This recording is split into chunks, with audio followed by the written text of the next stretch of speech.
Hi everyone, I'm John C. Morley, the host of the JMOR Tech Talk Show and Inspirations for Your Life.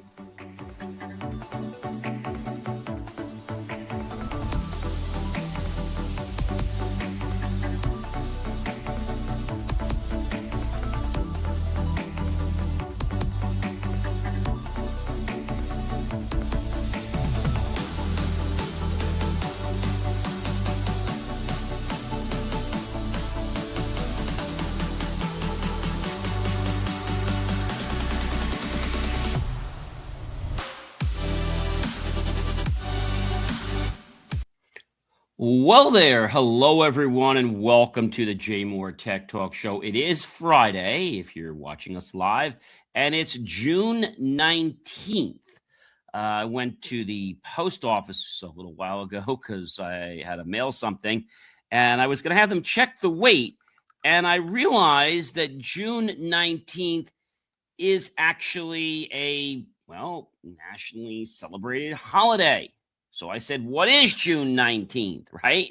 It's a holiday commemorating the emancipation of the enslaved African Americans in Texas on June 19th, 1865. So Juneteenth, officially Juneteenth National Independence Day is the buzzword, is a federal holiday in the United States, and it is celebrated annually on June 19th to commemorate the end of slavery in the United States.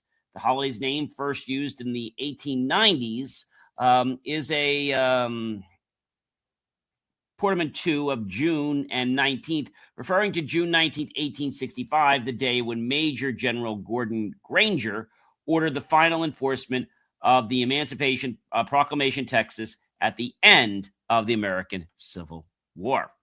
All right, so if you're wondering why things are a little slow to the 19th, it's another day that basically people don't have to come to work. If you're in like a federal company, I know we are still open today, but it is considered a nationally federal holiday. Well, welcome everyone to the JMOR Tech Talk Show. It's always great to be with you. Like I said, it is June 19th, 2026. So there'll be no mail delivery or anything like that today. UPS, I believe, and FedEx. I know Amazon's delivering. Is UPS delivering on June 19th, just for giggles here. So what they're saying is FedEx and Amazon will basically, UPS, USPS will remain closed on June 19th. The USPS is closed. FedEx and UPS will be open on Juneteenth, and Amazon will also make regular deliveries. So it's just the post office that's going to be closed. All right, guys, if this is your very first time here, I want to take the opportunity to say thank you, and I want to say the words welcome. It's always great to have you here. You always are welcome here. And if you've been here 1 time, 5 times, 10 times, 100 times, or maybe even more, I want to say not only thank you and welcome, but I want to say the words welcome back, because I am really grateful that you've decided to come back and watch or listen to the show. First of all, guys, if you're thirsty, if you're hungry, feel free to go grab yourself something. I have an RO water right here with some fresh lemon. Feel free to go get yourself a snack, a beverage, or what have you, whether that's sweet, tart, health, or not. That's totally your choice, ladies and gentlemen. And don't forget to check out BelieveMeAchieve.com. You can't miss it on my hat if you are watching the show. But that's where you can get my short-form content, long-form content, articles, and so much more. All right, guys, let's dive into the show, shall we? All right. Again, welcome, everyone, to the JMOR Tech Talk Show. Our title today is AI is no longer assistive. Yes. But what is AI really doing? I mean, if we asked ourselves this question, is it doing something to help us, or is it doing something to harm us? And I think a lot of people today would probably be on the fence and say, I don't really know what is going on with AI. And it's a very interesting take on like I said, what is going on. So we're gonna have to just see what's happening and what's going on. But I can tell you guys, AI is definitely changing a lot of stuff out there. every single day. So, yes. When I refer to those words, AI is no longer assistive. It's taking over decisions, infrastructure, and really everything. This is our whole reality. It's series 5 or season 5. It's episode number. What's our episode now? You guys know the episode now? How many of you guys know what our episode number is? I mean, we've been on the air for quite a while. This is going to be, as I said, series 5. And it is show number 25. There's no episode on the tech show because we just have one of those shows a week. All right, guys. So welcome, everyone, as I said, to the JMOR Tech Talk Show. Who am I? Oh, sure.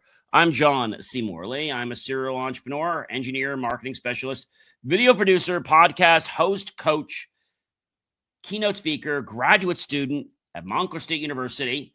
I'm a passionate lifelong learner, and I'm so grateful now, ladies and gentlemen, to be a published author. So today, I'm diving into a massive shift that is happening faster than most people can realize. Artificial intelligence is no longer just assisting us. It is making decisions, shaping infrastructure, and operating in the real world. Yes, not the imaginary world, the real world. And I think when people hear that, they get a little bit, how can I say, they get a little bit dismayed about, what's going on and where things are happening. And I get that, guys. I really, really, do get that. I think that's an important piece. But I think a lot of people, don't really understand, what's happening, why things are happening.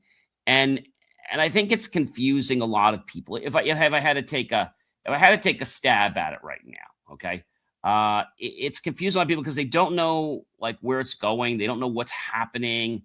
They just know that life is changing, very, very quickly for them. Very, very quickly. And I think that's an important piece that we need to understand.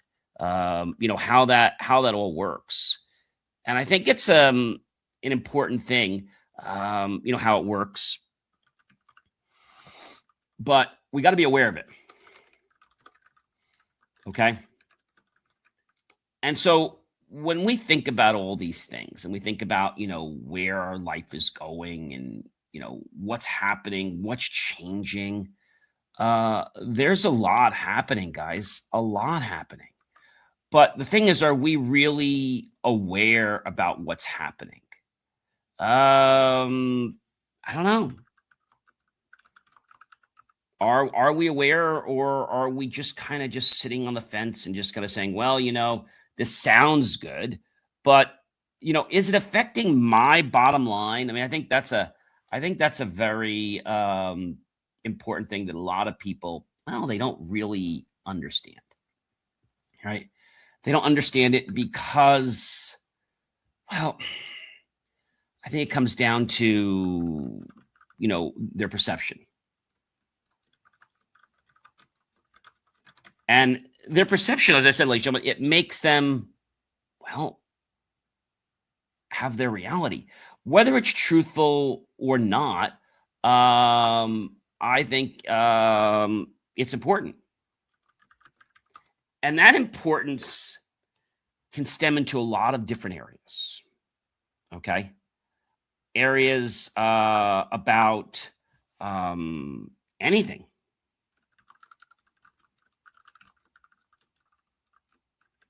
And that might be something that you're pondering and saying, gee, is AI going to help me or is AI going to hurt me? And, I think the big question is, what are we really doing? How are we doing things, right? And that comes down to, ladies and gentlemen, it comes down to nothing more than a perception. Nothing more than a perception. But that perception, guys, is life. That perception is life. And I can tell you guys that a lot of you are going to hear news and you're going to be like, oh, that's really cool. But then at the end of the day, you're going to be like, how does that work? Or how does that make a change in our life? Okay. Have you ever asked yourself that question?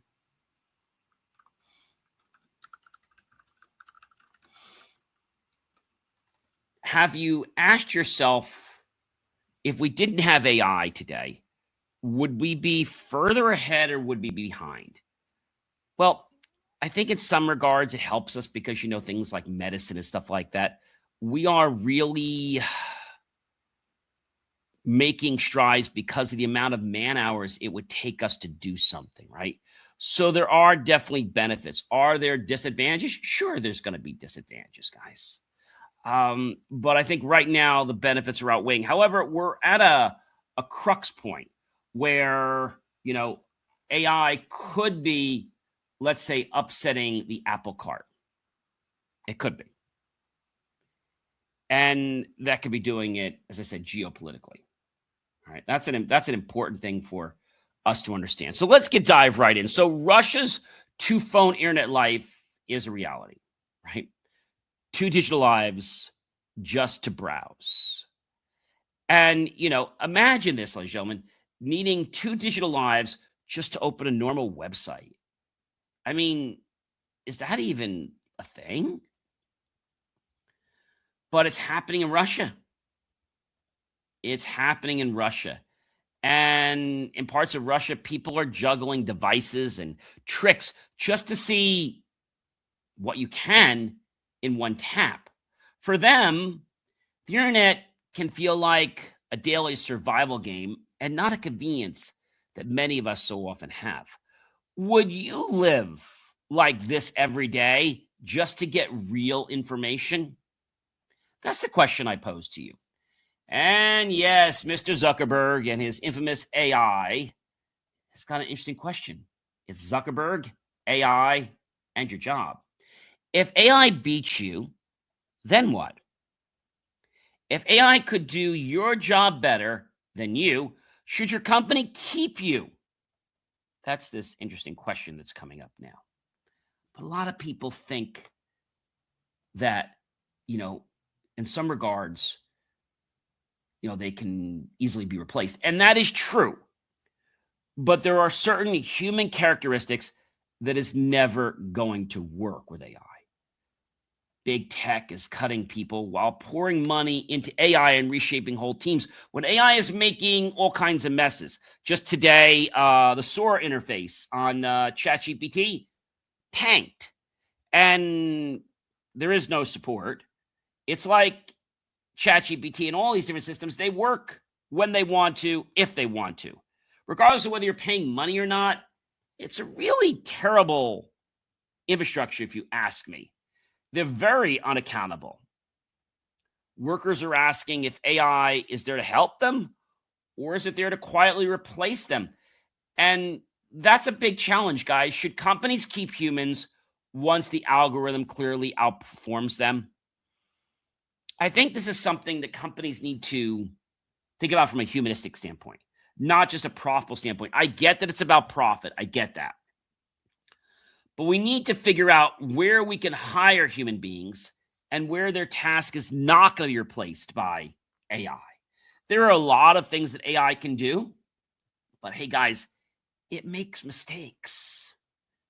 And something as simple as having, let's say, the Sora generator from chat try to generate an image. I was doing something this morning, and it has to be able to create an image in like 6 hours. And OpenAI, I got to tell you, their support, it was just terrible. So there was an issue where the system was basically freezing quite a bit, and I opened a ticket with them, figuring I would get some help. No. I got somebody that seemed like they were human, probably not. And then they said a new ticket was opened. I responded to them. It's like they didn't even pay any attention. It was like I was being handled by just an AI chat system. I don't even think I was talking to a live human being. I put real comments out there about how I was not happy. And then finally they said, well, we've been trying to reach you, but we couldn't. It was just a crock. their chat, their support. So, so OpenAI chat support. How do we say this nicely? It's probably the worst customer support in the industry. Okay. Their customer support, not just by me, but a lot of people say it's terrible. But in fact, it seems to be, if I want to say the words, non-existent. They don't respond to emails, multiple attempts over periods of months from people. I got a response because I went through the automated system, but I don't think I was really talking to a person. They don't respond in chat. That is when they're exceptionally, let's say, not available, which is almost ever. And their comments are useless. I'm like, did you even read what I sent you? Well, can you give us I gave you a whole screenshot. I gave you a video. So just because a bot can let me ask a question, big deal. And I'm not even talking about technical support. I'm just talking about basic plain customer support. At first, I gave them the benefit of the doubt, as I imagine the huge and sudden growth in ChatGPT's popularity overwhelmed them. But it's been a long time now, and they're certainly finding the time to engage in various side activities. Plus, they're extremely well-funded, enjoying a wild reputation and an economy that favors employers. There's simply no excuse for them to not give at least basic email support to a paying customer. I'm a paying customer. It's just ridiculous. I'm looking forward to the competition actually catching up with ChatGPT. But just so this thing, and now it said it stopped, which is really crazy. So if I go here, and I'm going to go here to ChatGPT's support email. I had sent them an email. And I don't know if I still have it. But the email basically said, here's what it said originally. Okay, the first email said, where is it here? Okay, so one of them I opened over almost a month ago. Thank you for reaching out to OpenAI support. We understand that you experienced issues related to the performance and responsiveness of ChatGPT. We're sorry to hear that. Yeah, it's definitely a bot. To better assist you, could you please provide the following details? Any additional description of the issue, step to reproduce it, a screen recording of the issue, or error message. Okay, so I responded to them, which, by the way, I already had done that. And so that happens there. Then a couple days later, I get an email back. Hello, we understand your concerns regarding the reliability, performance, and responsiveness of the service. To investigate the specific issue you're experiencing, we still need the information requested in our previous message, which, by the way, I sent that to them. The exact steps you took. So, and then it says this person's name, something. I'm not going to mention his name. So maybe it was a live person. Who really knows and who really cares?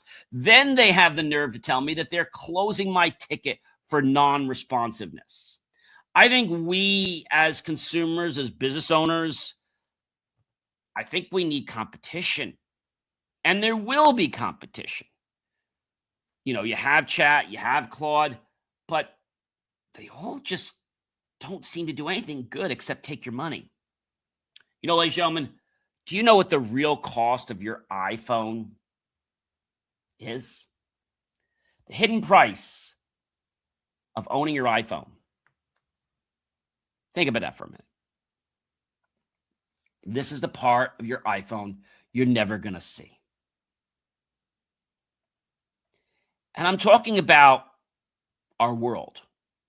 Behind that sleek device that you have, or I have, are factories, water, and nearby communities carrying the impact. If the true environmental cost were printed on the box, your choice might feel different. If you saw that cost label, would you still upgrade as often as you do? But they've been doing a very great marketing job of hiding the fact that iPhones are hurting our ecosystem. Yep, iPhone production and other cell phones are hurting our environment. And that's interesting, right? So people say, are iPhones bad for the environment? And so that's a good question. You're not alone in wondering this. With every new release, it's easy to get swept up in the excitement until you stop and think about the real cost behind the design. The carbon footprint of an iPhone. From the moment an iPhone is conceived to the end of its usable life, it leaves a significant carbon footprint on the planet. The bulk of its carbon emission happens during the production process, with Apple reporting that over 70% of an iPhone's emissions are generated before it's even boxed. This includes the extraction of raw materials, the extensive manufacturing phase, and global transportation across Apple's vast supply chain. Each iPhone contains rare earth metals and other components sourced through, mining activities that consume energy, often powered by fossil fuels. Then there's the energy consumption associated with using the device, while newer models like, the ones we have today, 16-17 and now the 18 soon, and even older ones like the iPhone XS are more efficient. Every video streamed, app updated, or photo backed up triggers data transfer through global data centers, which requires massive amounts of electricity to operate. So it's all about e-waste and the disposal dilemma. When an iPhone reaches the end of its usable life, the environmental story doesn't end. It enters one of the biggest sagas, the most damaging phases, disposal. With millions of phones being replaced each year, our growing dependency on technology is driving a silent crisis in the form of e-waste. Maybe what they should be doing when I give my phone back, I should be getting money back, but they should be using that to remanufacture a phone. It's a big burden of waste.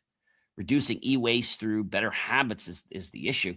But the problem is a lot of people are not aware of this because, it's not part of their life. And here's one, ladies and gentlemen. Catch this. Poland's new live stream law. Yep, I'm not joking. Go live, go to prison. What'd you just say? I said go live, go to prison. That's in Poland. What if going live on the wrong video could send you to prison? That's frightening. And what happened to our freedom of the press and speech?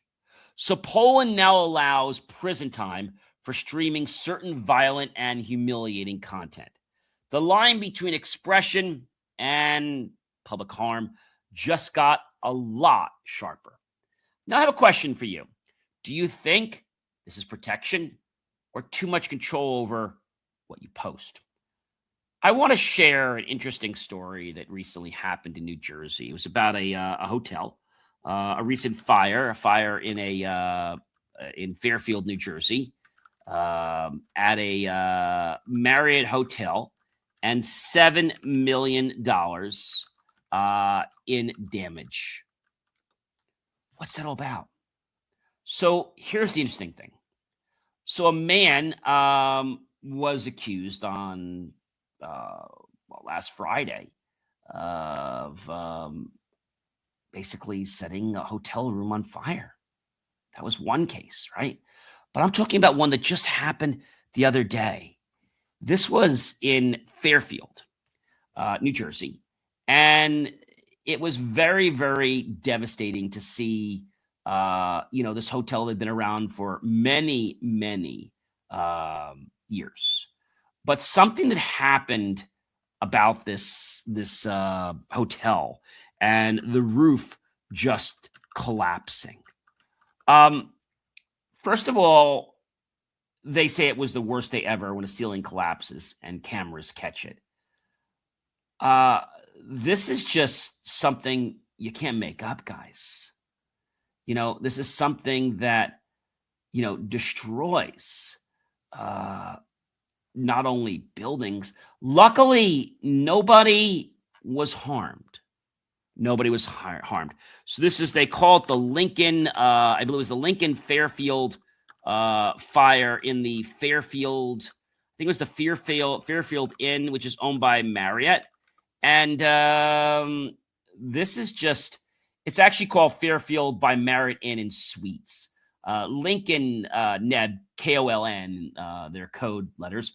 Lincoln Fire and Rescue responded to a fire this past Monday evening at the Fairfield Inn and Suites by Marriott in North Lincoln. According to the LFR crews, they were dispatched and called to the reported fire. An explosion around 6:50 that night actually happened. So this is really This is insane, guys. So no injuries have been reported. The staff of the hotel said that it's a total loss, as well as the inspectors, adding the second and third floors had collapsed into the first floor. Somebody came in, yelled fire, and that happened by an innocent bystander that was just passing by. A front desk worker at the hotel came out, grabbed an extinguisher to try to put it out, and the next thing everybody knew, the building exploded.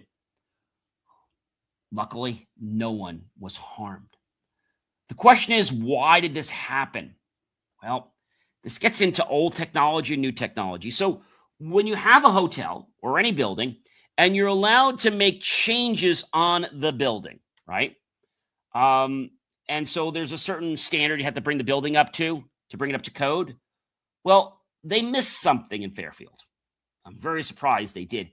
They allowed them to do this renovation many years ago, and they never required them to put sprinklers or any type of, let's say, smoke detectors, heat detectors in the fire stop area. So there's like a fire stop area, which is between the old building and the new building. And what happened is, when everything got into this area, okay, it got into like a combustible chamber, and then bam, the whole building, the roof just popped off. So this gives me a question to you about considering things, right? Sometimes what we see looks great, but we can't always trust things. We have to dig deeper, because if we don't, something could happen. Now, they claim it was started by a cigarette. How it started doesn't matter. This should have never been allowed to have been built the way it was. I blame the department that issues the permits in town, because that hotel should have been mandated to do what it needed to do. And if, let's say, they just discovered it a few years ago, they should have mandated them to have to do it now or revoke their CO. You're not just talking about one person's life. You're talking about lots of people. So I wanted to share that story with you.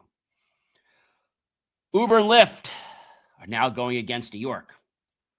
Who should the law protect first? That's the big question. When you get in a ride share, who should the law protect first? You or the driver? That's the infamous question, isn't it?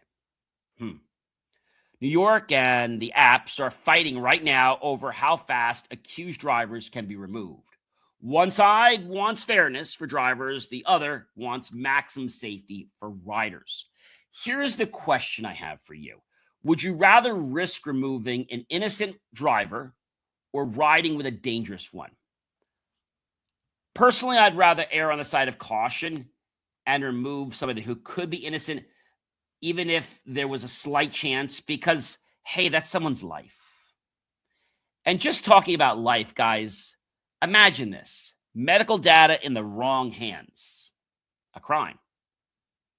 You know, you cannot change this data. You can change your password. You can change lots of things, even your name. You cannot change this data ever. What if the most valuable data about you is the one you can never change?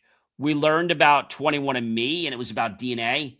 Now we're talking about your medical history. That's not just the DNA. That's everything about you. That can't be changed, even if your identity was changed. I think we've got to get more vigilant in how we protect these things. A pharma cyber tech hit the clinical trial data for real patients. As I said, you can reset a password as many times as you want, but you can never reset your medical history. And I know that sounds like I'm really beating a dead horse, but I want this point to be driven home. Should companies be allowed to collect this much health data if they cannot fully protect it? I think it goes above and beyond HIPAA. I think a new standard has to come out to basically be about protecting people's PHI, right? One is personal health information. That's HIPAA. but one is just PI, personal information. And yeah, we have Sarbanes-Oxley and all these companies, but really, there's not a lot going on. I was laughing the other day about PCI compliance. I'm not going to mention the company's name, but I have to tell you, if you don't stay compliant, they issue an $80 or $100 bill, which I think is just a joke. You call somebody at an 800 number, and they re-go through this questionnaire, just yes or no questions, basically. And then the funny part with this whole thing is that I can't get into their website. And I'm like, I can't recertify. I can't become compliant. Okay. 1 call, 2 calls, 3 calls. Because at the end of this month, June, they were going to charge me another fee again. And I said, I'm going to report you to Dobra. Well, I'm going to report you to several agencies. Dobra for banks. Anybody know who Dobra is? So Dobra, D-O-B-R-A for banks. It's the compliance division of the banks. Okay. And it's digital operational resilience. Okay. And so we used to think about it, we have Dobra, that's DORA, but now we have Dobra Department of Banking and Risk. But now we have DORA, right, for banking and finance, Digital Operational Resilience Act. So you might be saying, okay, so who is Dobra then? And that's a great question. So Dobra, for banks, has been around for a long time. And when you tell a bank that you're gonna file a complaint with Dobra, they get very worried, right? They get very worried, and they don't want to have a problem with that company, right? Department of Banking. It's interesting, right? Department of Banking and Risk Administration. But now DORA is kicking in, which is the new one. So when you have a problem with a bank, you can file a complaint with Dobra. When you do, now you can file one with DORA too. DORA is a new one, department. Digital, right? DORA's not been along too long, DORA for banks. But now you have a couple places you can report to, right? You have DORA, and you have Dobra. Dobra's been around for a long time, but now you have DORA, the Department of especially the Digital Operations for Risk. And so a lot of people are asking these questions. What do I do? But when you know how things are regulated, and now with this act from DORA, the Digital Operational Resilience Act, they're trying. And it replaces a fragmented patchwork of cybersecurity rules across European Union member states. It's not in the United States, unfortunately, guys. So we have a job to protect these things, okay? And your data is important. And I just think that we need to not let up on these places that get your data, even your personal information. I don't care if it's not health related. It's still important, guys. It's still important. Got to grab another sip here of this RO water. Absolutely delicious. All right, so the World Cup is upon us. FIFA, right? The World Cup, ref cam, and AI. That's what it's about now. Watch the match through the ref's eyes. Would you watch the World Cup through the referee's eyes? With the new systems now, there's only one main referee. And it's pretty doubtful that he's going to overturn the suggestion of the AI system because all the data is right there, right? The players are all digitized. They have the recordings.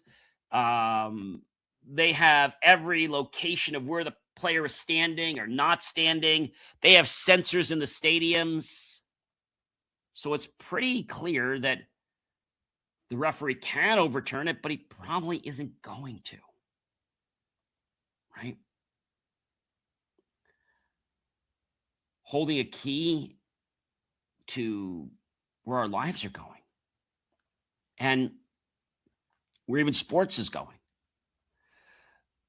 New tech will track every step and decision, as I said. From the center of the match, the game is turning into a live stream of data. It's just data. It's not just a 90-minute show anymore. It's a very complex collection of data points. Those data points are being analyzed. We're no longer talking about, which team is better. We're talking about how is the game being called. They already decided they're going to do it in baseball. I think MLB is supposed to have digital refs, right? Using digital refs for calling balls and strikes. They started playing with this already, and it hasn't been getting too much pushback, but there'll probably be more than just balls and strikes. It might even be like who's out, who's in, who's safe, right? And you can't argue with a camera. If the data is there and it's showing you the data, then it's not too much you can do, right? Do you want more tech, ladies and gentlemen, in sports for accuracy, or do you think it kills the human feel? I think the tech is good from a perspective to be able to validate, because sometimes it's hard to see whether the person slid to the base. And as long as the referee is the person, one referee can overturn that call. But if the data is there to back it up, there's no reason that they have to reject it because they have proof. AI in the future wars. Yeah, that's what's on the table now. The next war is going to be code versus code. Code versus code. The next war might be decided by whoever has the smartest code. Does that seem fair? Maybe not, but our next war isn't going to be fought on a battleground. It's going to be fought on a digital battleground. And that's important. We talk about data security. And if these things get compromised, well, that means one of the sides could cheat. Militaries are testing AI now that can recommend moves faster than humans. The scary part right now is what happens when machines think faster than commanders can. A question. Who should have the final say on the battlefield? Humans or AI-assisted systems? I think this is very clear that when life is involved, it's okay to have the AI make a recommendation, but it's up to us to decide if we want to take that call. Recommendations, suggestions are great, but I might not want to go that way. So I think it should always be up to the human, but I think the data around is very, very important. And China's found out something very interesting to affect this AI race. China and indium phosphide. What the heck is that? Well, AI depends on this boring thing, unfortunately. Yup. Just as boring as maybe a pen or a piece of paper. The future of AI might depend on something as boring as a pen or a pencil. That's pretty scary, isn't it? Under every flashy AI demo are chips, microchips, built with rare materials like indium phosphide. China controls a very big slice of that supply market, and that changes the balance of power. Are you comfortable with one country holding a key ingredient for global AI? Maybe we got to think of a new ingredient. Maybe not just that source. There's got to be another way, right? But we got to think about this. We have to be proactive, not reactive. Fake job consulting offers are popping up all over the place. Your dream job or a data trap? That's the question. That's the real question. Your next dream job could actually be nothing more than a trap. a trap. Authorities say some fake consulting firms use perfect-looking offers to target sensitive workers. It's social engineering at its finest disguise as opportunities. People are not getting through networks by just sophisticated bots. They're using social engineering to get their foot in the door. And frankly, they're doing well. People are messing up. Even if somebody messes up just one time in that company, that once is enough to bring them down to their knees. How deeply, ladies and gentlemen, do you really check a job offer before sending your info? Is it coming from some Gmail or other account? Or is it coming from the domain name of the company you're really applying to? Speaking about jobs, another group is joining the mix. LinkedIn wants your attention now. They've always wanted your attention, but LinkedIn is not just about jobs anymore. No. LinkedIn was designed for that corporate feel. LinkedIn isn't just hunting for your resume anymore. It's hunting for your attention. What are we talking about, John? Video and creator posts are turning into, well, a social feed like every other app. The business isn't just work. It's how long they can keep you looking. TikTok started, Instagram, Facebook. So LinkedIn, the supposedly respectable business platform, is becoming another social feed platform. Yeah.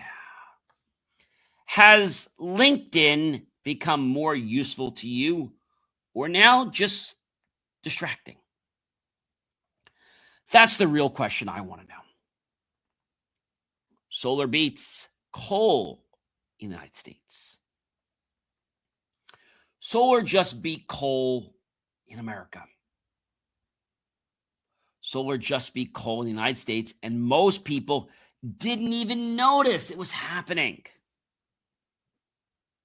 They were just befuddled. For the first time in history, ladies and gentlemen, solar power generated more electricity than, are you ready for this? Coal on the grid. The energy shift is happening quietly while our demand keeps climbing. Do you think, I'm asking you seriously, do you think clean energy is growing fast enough for what's coming? Well, the Golden Arches, McDonald's AI drive-thru is what's on the menu right now. Your first boss might be AI. That's an interesting thought. Would you still want the job if the drive-thru didn't need you anymore? Bet you never thought about it that way. McDonald's is testing AI that can take your whole order now without a human.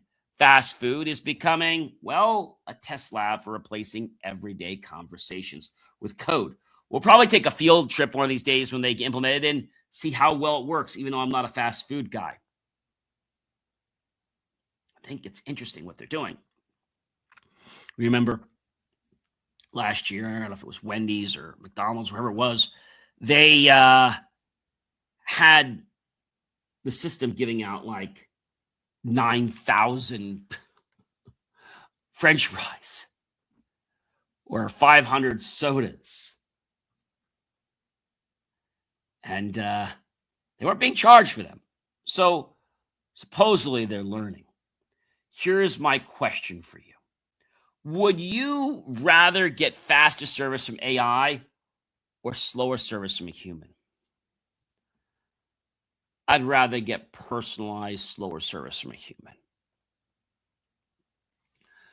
Russia's two-life internet blanket now is happening.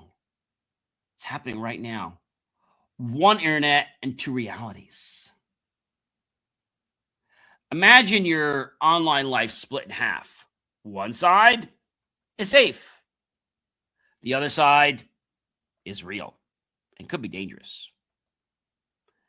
That's an interesting query, isn't it? Yeah. Some people in Russia rely on extra steps and tools just to see uncensored sites. One life stays on the approved side, while the other reaches for what's actually happening. It might be dangerous.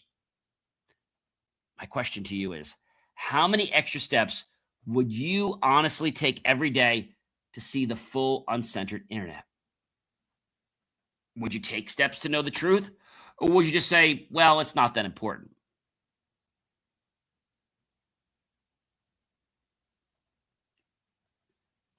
If you want next steps, you need to understand what they mean and what they're about. I feel that we're at a turning point with AI. And we have to make a serious decision. AI is becoming more intuitive, but it might be growing faster than humans are ready for it. We already have AI making machines and machines learning from machines. That means they could be rebuilt in other ways. What's our danger? The danger is they start linking and accessing all different types of systems. Maybe they get into our traffic light controls. They get into other type of resources that we manage in our community. And AI suddenly decides to make a decision. Maybe there is a fire in town. And normally, they would turn one red light. And then the emergency vehicles would go. But AI decides it wants it to be quicker. So it decides to red light every single traffic light for the next half mile from here to the fire. Now, maybe that makes sense as you're getting there, but they shouldn't all be changed in a second. It's going to take the vehicle 10 minutes to get there. See, AI doesn't understand the human element, and it's never going to. We can give it data points and explain that this is that, and AI still keeps making mistakes. You know, you can even talk about AI in one way and say, look, you're not doing something right. And it keeps saying, my bad. Now, remember I told you that issue with Sora? It still cannot complete a simple rendering. So my question with AI and OpenAI, this is my real question.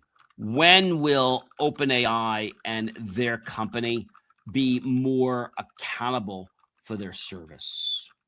When? AI accountability laws are happening. Okay. Florida sues OpenAI over ChatGPT negligence. You know, just this past June, there was Attorney General James Othmeyer filed an 83-page civil complaint against OpenAI and its CEO, Sam Altman, alleging the company knowingly deployed a dangerous product, suppressed internal safety warnings, and deceived millions of users, including children, about the true risks of ChatGPT.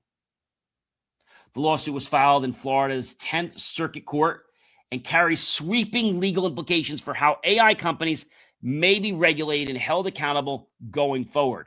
The complaint lays out a detailed theory of corporate misconduct. And its core, Florida argues that OpenAI prioritized market dominance and revenue growth over the safety of its users, including some of the most vulnerable populations. According to the filing, ChatGPT generated roughly $1 billion per quarter at the end of 2024 and approximately $2 billion per month as of May 2026. Yeah, not too long ago. The state contends that financial ambition drove OpenAI to ignore repeated warnings from experts both inside and outside the company. The specific legal claims include deceptive and unfair trade practices under Florida's Deceptive and Unfair Trade Practices Act, product liability for deploying a defective and unreasonably dangerous product, negligence for failing to implement adequate safeguards despite known risks, creating a public nuisance through ChatGPT's alleged facilitation of harm. That's just a summary of it. So I think we've got to get very clear about this. I mean, I know they have gotten clear with kids. If they start talking or they get depressed, the system automatically goes into a mode saying they should talk to a loved one, or if you need help, I can get you somebody. Okay. It's not 100%. Maybe we're answering 30% of the challenges. That's not all of it. That's not all of it. We need to get ChatGPT and all AI systems to value life more than they value money. That's going to be a problem. So the Lion firm is watching AI negligence cases very closely. They built natural practices on principles that corporations cannot hide behind complexity or novelties. And this is interesting. And whether the harm comes from a defective medical device, a toxic product, or let's say negligently designed AI platforms, the legal obligations are grounded in the same core principles. Companies must know what the products do, warn users of the risks, take reasonable steps to prevent foreseeable harm. I'm going to give you an example. So I have one of these, let me see if I have it here in my drawer. I have one of these lights that I got from my college, Montclair State University. They were giving them out on one of the graduate school days. And so this light here has a little light in it, has a keychain on it and a whistle. Okay, so pretty cool, right? And it had a very big, I'm going to say maybe a 4x5 like postcard. Not very thick, just as thin as a piece of paper. Maybe a little thicker. And I'm like, what's this? And that piece of paper told you that there is a small cell battery in here. And that battery can be fatal if swallowed. That's crazy, guys. I mean, this should be the whole thing. That should be an accountability responsibility issue, right?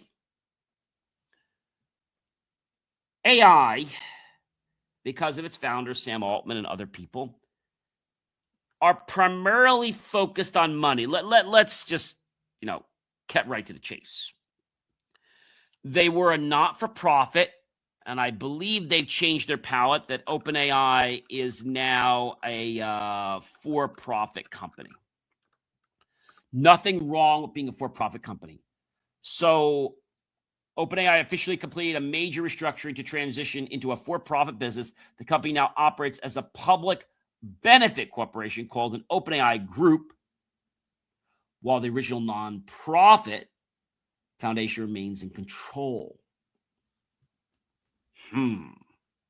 So the nonprofit is supposedly dictating it, but I don't know if I believe that when a lot of the influencers are from public companies. We know that they need to do the right thing, but I honestly don't think they're going to do something that's going to cause one of their companies to lose money, even if that is the best thing for the greater good of all concerned.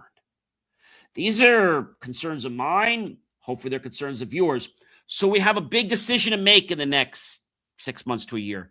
Do we slow down the development of AI so society can catch up and our rules can catch up? Or do we just blast through and allow AI to integrate into everything and allow AI to make better devices without ever consulting or collaborating with humans? I think that's a recipe for disaster.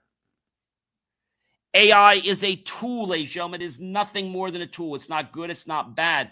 And the reason AI is making the decisions it's making is because of the human input. I am still stuck on the screen. One last tweak. All right, OpenAI, your customer service has been terrible. Your system is on a scale of 1 to 10. Let's rate it right now.